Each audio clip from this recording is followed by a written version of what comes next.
Olá, boa noite. Veja no Brasil TV desta segunda-feira, dia 27 de junho. Um golpe que está se espalhando pelo país. Motoristas abastecem o carro e saem do posto sem pagar. O alto custo de vida no Brasil. O aluguel já responde por 30% da renda do trabalhador na região centro-oeste. E sem dinheiro para o gás de cozinha, moradores se arriscam usando lenha ou óleo diesel e estão expostos a queimaduras. Um alerta: a vacinação contra a gripe dos grupos prioritários está muito abaixo da meta. E você vai ver também duas festividades que animam Goiás. A Queima do Alho, cheia de sabores, e a tradicional festa do Divino Pai Eterno, e que deve atrair 5 milhões de romeiros. Agora no Brasil TV.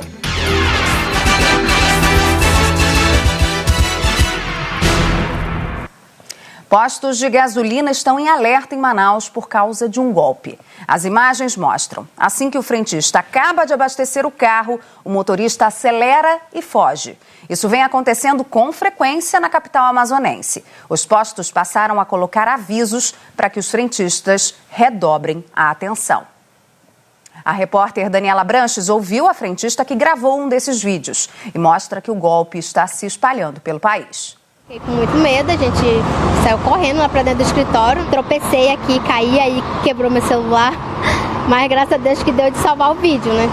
O vídeo ajudou Railma e a colega frentista a não herdarem o prejuízo.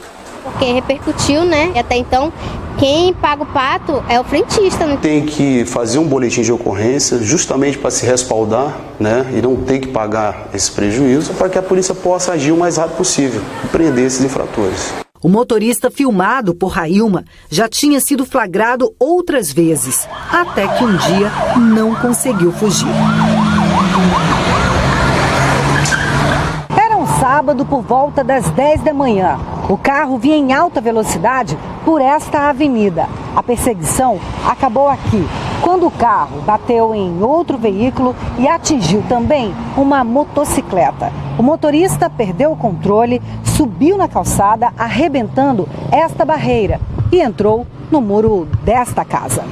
E o motorista ficou um mês preso e atualmente responde em liberdade. No mesmo dia, outro carro também tentava escapar da polícia, desta vez em Fortaleza.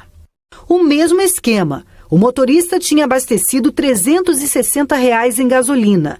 O carro foge na contramão, avança sinal, até o suspeito ser parado e preso. Rodrigo é diretor de uma associação que reúne revendedores de combustíveis. Mais de 90% dos associados já sofreram esse golpe e sofrem esse golpe com uma certa regularidade. O carro que foge pelas ruas de Taubaté, no interior de São Paulo, abasteceu em 3 postos na mesma tarde, sem gastar R$1. O condutor do veículo junto com o passageiro dianteiro, e eles realmente afirmaram que estavam ali fazendo uma brincadeira, que eles tinham realmente dinheiro para pagar e queriam pegar uma peça no posto e simplesmente uma brincadeira de mau gosto. Contudo, essa brincadeira de mau gosto ela é crime. Foram responsabilizados pelo delito de furto qualificado mediante a fraude. Eles vão responder por uma pena de 2 a 8 anos. Em Goiás, a família desse golpista ficou sabendo numa reportagem pela TV. A mãe retornou ao posto e falou: esse é meu filho, eu não criei filho para fazer isso e ele está aqui para pedir desculpa e pagar o que deve. Muitas vezes, o prejuízo financeiro fica com o frentista. Cada dono de posto tem a sua política, né? A gente faz uma orientação mais geral, que se quer evitar, cobra-se antecipado, mas cobrando antecipado tem um problema, que é o consumidor não está habituado a essa cobrança antecipada. Outra questão é a segurança. Nós pedimos sempre, é o que a gente alerta a toda a revenda e a todos os frentistas, não reagir. Porque às vezes ele reage, tenta segurar o carro, é arrastado. Foi o que aconteceu com o Benedito. O cidadão parou na bomba e pediu R$100 de etanol. O motorista disse que precisava ir até a casa dele para buscar o cartão de crédito da esposa. Não, mas eu vou buscar o cartão da minha esposa. Eu falei, não, você não pode sair do posto sem pagar. Ao qual ele acelerou o carro, eu segurei na porta dele, tentando fazer ele parar, e acelerou mais ainda quando viu que eu estava segurando. Eu fui parar quase lá na avenida, ele me arrastando para o lado de fora do carro, correndo. Benedito não teve ferimento grave, só alguns arranhões. Em nota, a Secretaria de Segurança Pública de São Paulo disse que o caso foi registrado como lesão corporal e estelionato. A gente sai todo dia para trabalhar, para defender o pão, né? E aparecem os oportunistas aí, né? E agora olha essa, câmeras de monitoramento flagraram 2 homens jogando celulares para dentro de um presídio no Rio de Janeiro. Olha as imagens, eles tinham ao todo 17 celulares. Policiais penais suspeitaram dos 2 homens e aí passaram a monitorar a dupla. E as câmeras, gente, as câmeras filmaram tudo. Os homens colocam os celulares em sacos plásticos, chegam ali ao lado do muro e jogam tudo por cima, ali na direção do Instituto Penal Plácido Sá Carvalho. Isso foi ontem, os celulares foram todos apreendidos. Os policiais penais também encontraram 10 fones de ouvido, 8 carregadores, 10 cabos e 3 capinhas, tudo dentro das sacolas. Os homens e o material foram levados para a delegacia de Campo Grande, na Zona Oeste. Presidente do Tribunal Regional Federal da Primeira Região, o desembargador José Amilcar Machado, decidiu que o IBGE não é obrigado a incluir perguntas sobre orientação sexual e identidade de gênero no censo deste ano. O desembargador suspendeu a liminar da Justiça Federal do Acre, que determinava essa inclusão. O IBGE afirmou que só vai se manifestar depois que a Advocacia Geral da União examinar a decisão. O censo está previsto para começar no dia 1º de agosto. Agora a gente fala do sufoco das pessoas para pagar as contas. Uma pesquisa mostra que os moradores do centro-oeste do país gastam 30% do orçamento só com aluguel. O sonho da casa própria continua povoando o imaginário da maioria da população. Mas comprar uma casa ou um apartamento é um investimento alto que não cabe no orçamento de muitas famílias. O pior é que alugar também não tem sido uma conta simples de fazer. No DF, em Goiás e nos estados do Mato Grosso e Mato Grosso do Sul, o valor médio do aluguel é R$ 640, o terceiro mais caro no ranking das regiões do país, mas ainda menor que a média nacional. Outro dado que faz toda a diferença é o percentual que mostra o quanto esse valor representa no orçamento das famílias. Quase 1/3 da renda da população do Centro-Oeste acima dos 21 anos vai para o aluguel. É o que mostra a pesquisa recém-divulgada pelo Instituto Datafolha e a plataforma de moradia Quinto Andar. Os dados foram coletados em outubro do ano passado, com 3.186 pessoas entrevistadas em todo o país. Segundo o Tiago, que é gerente de dados da plataforma, a melhor estratégia é pechinchar mesmo. Afinal, tá difícil para todo mundo. No nosso cenário econômico atual, desafiador, uma dica muito importante: sempre tentar negociar. Chegar no valor que caiba no bolso, porque o proprietário não vai querer ficar com aquele apartamento parado, arcando com os custos dele, e nem o inquilino vai querer ficar sobrecarregado com todos os gastos que ele já tem. Vale lembrar que 30% é a média. Para quem ganha um salário mínimo, um aluguel de R$ 640 consome mais da metade da renda. E somam-se a isso outros gastos indispensáveis, com alimentação, transporte e energia, que também estão nas alturas. Tenho 2 filhos, atualmente eu moro numa casa de 2 quartos na Ceilândia, pago R$ 950, um valor considerado alto, uma vez que leva em torno de mais ou menos 30% do meu salário. E considerando esse valor, a gente tem que pensar num todo, né? Como todas as despesas que uma casa necessita, como supermercado, farmácia. Assim como a Rafaela, 1 em cada 3 moradores do Centro-Oeste pretende se mudar nos próximos 2 anos em busca de melhores condições, incluindo a financeira. O lado bom é que a oferta está alta. A Janaína é corretora há 8 anos e diz que tem muito imóvel na praça, justamente porque os inquilinos estão buscando aluguéis mais baratos. O que a gente tem visto é que hoje tem um pouco mais de rotatividade nos imóveis, porque aquele inquilino, às vezes, que o orçamento apertou devido aos reajustes, às vezes está buscando um empreendimento mais barato, né, um outro imóvel, para conseguir, às vezes, compatibilizar ali com o seu orçamento. Segundo ela, as negociações diretas entre os inquilinos e os proprietários dos imóveis têm sido a melhor alternativa para chegar a um valor que não prejudique tanto o bolso de ambas as partes. Gás de cozinha anda tão caro que já representa 10% do salário mínimo. Muitas pessoas acabam usando lenha ou óleo diesel para cozinhar e aí os acidentes são frequentes. Um levantamento feito pela Sociedade Brasileira de Queimaduras identificou 291 pessoas que se queimaram em casa usando álcool num período de 8 meses. A maioria estava cozinhando e teve queimaduras graves.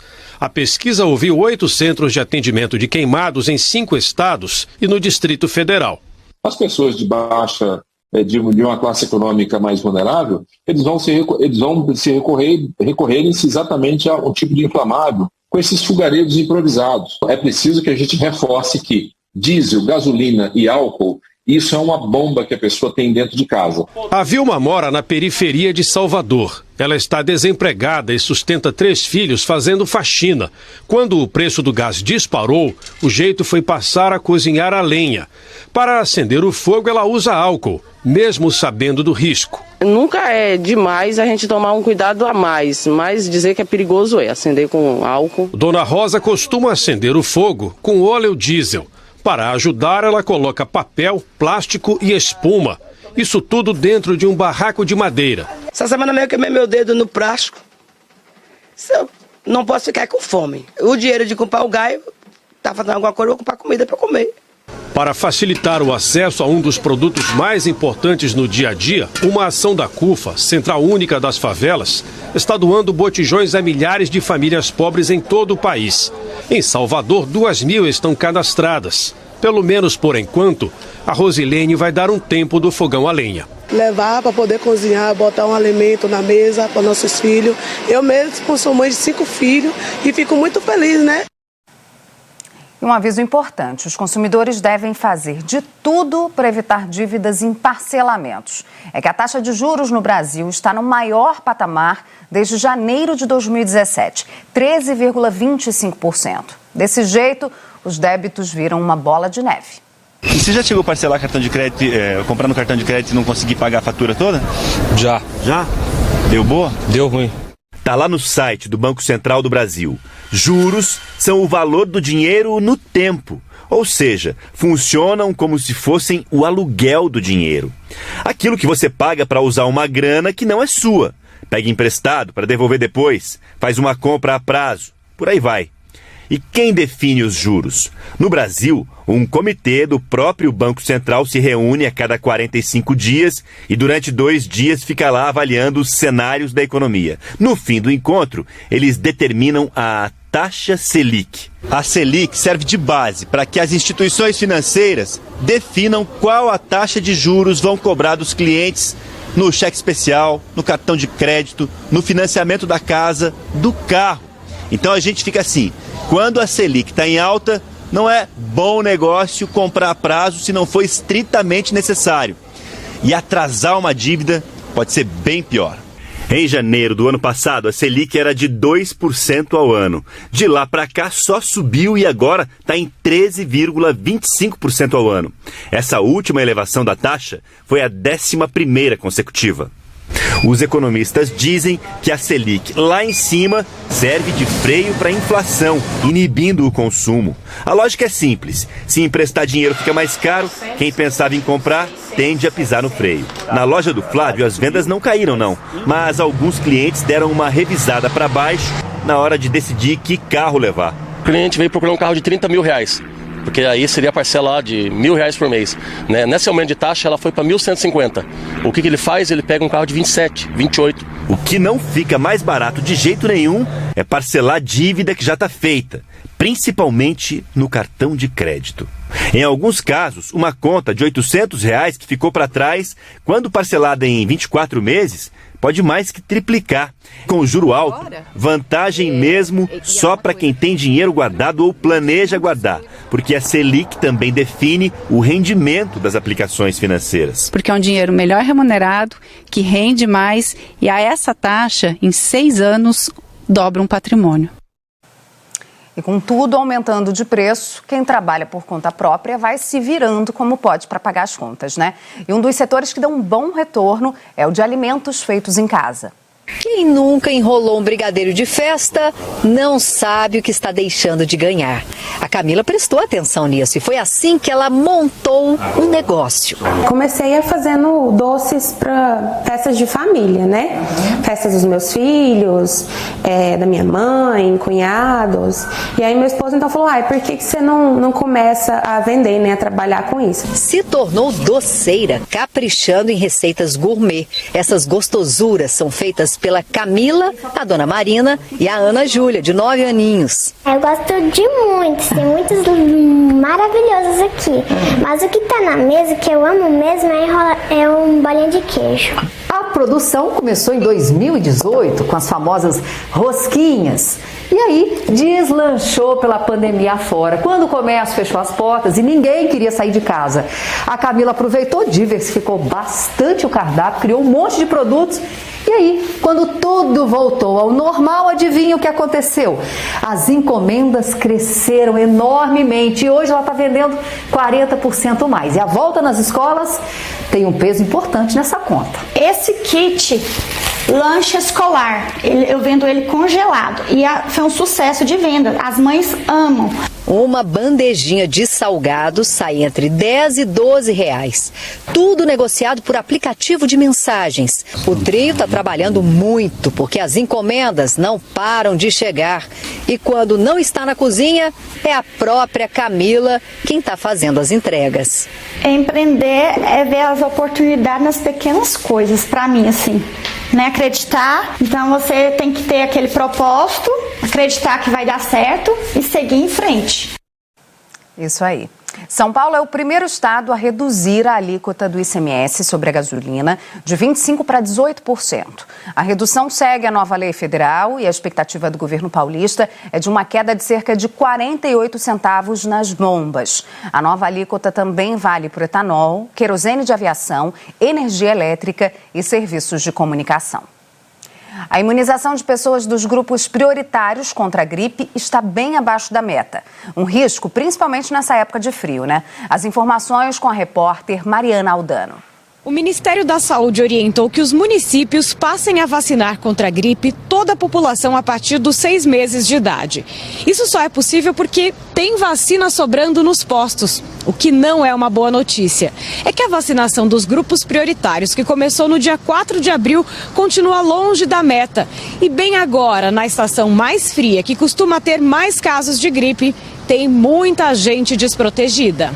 No estado de São Paulo, 55,4% das pessoas dos grupos prioritários se vacinaram. Praticamente o mesmo número em relação ao ano passado. E bem distante da meta de 90%, que foi ultrapassada em 2020. Em 2020, como nós tivemos o início da pandemia e o mundo todo falando de Covid, não havia uma vacina para a Covid, nós tivemos um aumento dessa cobertura e uma procura muito grande num curto espaço de tempo. Com o passar do tempo e com a Covid e a vacina da Covid, a vacina da influenza de alguma maneira, e a gente está tentando resgatar isso, ela ficou em segundo plano. Isso não pode acontecer.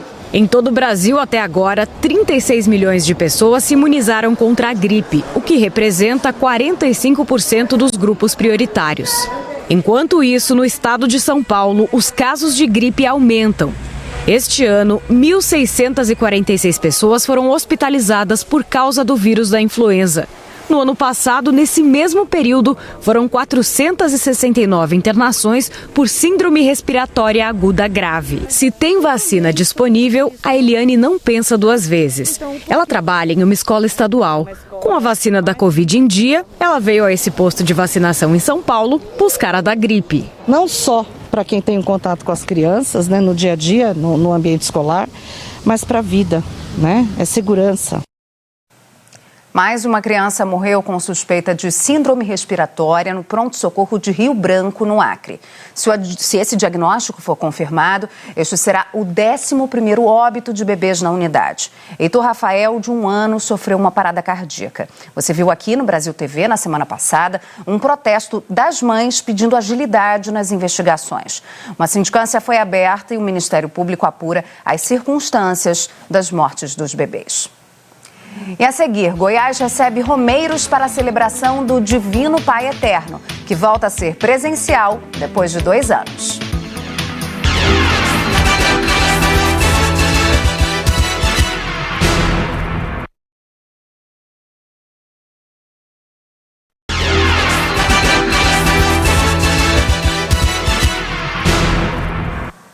Estamos de volta para mostrar que no fim de semana, mais de 5.000 pessoas prestigiaram a tradicional festa da Queima do Alho em Goiás.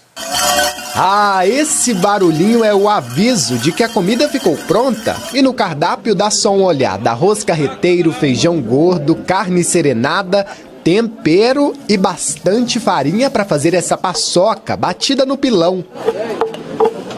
A comida sertaneja forte e a fartura são resgates das tradicionais comitivas de boiadeiros. Lembranças que hoje seu Ronaldo vive novamente, recordando os tempos como peão. Feliz da pessoa que resgatou. Isso começou lá em Barretos. E isso aí foi pro Brasil inteiro. É a história de amor com a roça que une cada um desses grupos até os dias de hoje. Aqui na Queima do Alho são 15 comitivas que cozinham o dia todo ao ar livre, no improviso como no passado. O nome surgiu porque antigamente os peões que tocavam o gado pela estrada falavam assim: vamos parar um pouco para queimar o alho, ou seja, estavam com fome e precisavam se alimentar. Então eles deixavam todas as tralhas num lugar improvisado, montavam um fogão a lenha para fazer a refeição, que tinha que ser muito forte para aguentar viajar tantos dias. História que virou festa e traz junto a comida boa. A comida tá maravilhosa, o tempero magnífico, assim, tempero caseiro, bem preparado. É justamente por isso que o evento vira também uma disputa culinária saudável entre as comitivas, com avaliação do cardápio e decoração. Precisa ser rústica e vale explorar da criatividade. O Galo Zé, mascote de um dos grupos, que o diga. Ele é um despertador, que com o cantar dele, o peão acorda, entendeu? Então isso é uma tradição que todas as comitivas tinham. Essa foi a 12ª edição da Queima do Alho, que teve também muita música raiz. E a celebração do Divino Pai Eterno, uma das mais importantes manifestações da fé religiosa em Goiás, volta a ser presencial. A repórter Nayara Santos tem as informações. A partir de agora, Trindade se torna a capital da fé de Goiás. Esse ano são esperadas mais de 5 milhões de pessoas, fiéis que vêm de todos os cantos do estado, que saem a pé, de bicicleta, até em carro de boi, passam dias nas estradas para poder chegar aqui em Trindade. Olha só, a romaria já começou na sexta-feira, vai até o dia 3 de julho, e esse ano a festa do Divino Pai Eterno aqui em Trindade tem uma emoção a mais. É porque marca a retomada da festa presencial. Nos 2 últimos anos, até que aconteceu a romaria, só que foi de forma online. Portanto, os peregrinos já chegam aqui em Trindade carregados de emoção, de muita fé, em agradecimento à saúde. Afinal, estamos vivos, né? A pandemia ainda não passou, mas estamos aqui para poder agradecer. Durante o final de semana, aconteceram também várias missas, procissões e novenas. E foi justamente essa celebração de fé que a equipe da TV Anhanguera, afiliada da Globo em Goiás, acompanhou no fim de semana. Vamos ver então agora na reportagem do Bruno Mendes. A missa campal homenageou uma tradição sertaneja, a Folia de Reis. Foliões de todo o estado se juntaram na Basílica de Trindade para celebrar o Divino Pai Eterno. Enquanto isso, na rampa da entrada da Basílica, as centenas de motos ocuparam as rampas enquanto os fiéis eram abençoados. Muita gente escolheu o primeiro domingo de romaria para percorrer os 18 quilômetros, de Goiânia até Trindade. É a celebração da fé e da paixão pelo esporte. Daqui da saída de Goiânia, o grupo deve gastar cerca de 1 hora até a Basílica de Trindade. Vão acompanhados, além do carro de som, por viaturas do Corpo de Bombeiros e da Polícia Militar. É a fé acima de tudo, agradecimento ao Pai Eterno por tudo que ele faz por nós. E é bom pro coração, né? Das duas maneiras. Os cerca de 200 romeiros de diferentes grupos de pedal fizeram o trajeto pela ciclovia da GO 060. Tá animada? Muito! Animação a 1000! Enquanto a turma do pedal estava na estrada, uma multidão acompanhava a missa campal, dedicada aos jovens. Depois de uma pandemia, a gente se encontra muitos jovens desacreditados. A missa chama atenção para a esperança. E quando o sol já se despedia do domingo, uma euforia tomou conta da rampa. Sobrava empolgação. Na porta da igreja, foram recebidos com água benta. São novas manifestações de fé ao Divino Pai Eterno. É lógico que junto ao esporte, junto ao lazer, a amizade, os grupos de amigos, enfim, antes vinham de carro de boi, vinham a cavalo, continuam vindo, mas outros vêm de bicicleta, outros vêm de moto, carro, enfim. E a gente termina o Brasil TV com a batata frita de Marechal Hermes. A batata que recebeu no mês passado o título de Patrimônio Cultural Material do Rio de Janeiro, agora é uma referência no exterior. O rapper americano Snoop Dogg compartilhou um vídeo nas redes sociais. Ele disse que ficou impressionado com essa fartura aí da batata e recomendou que os clientes mostrem essas imagens nos restaurantes que servirem aquelas porções pequenininhas. Snoop Dogg jogou o padrão lá em cima, né? Brasil TV fica por aqui. Outras notícias logo mais no Jornal Nacional, às 8h30 da noite, no horário de Brasília. Uma excelente noite para você, ótima semana.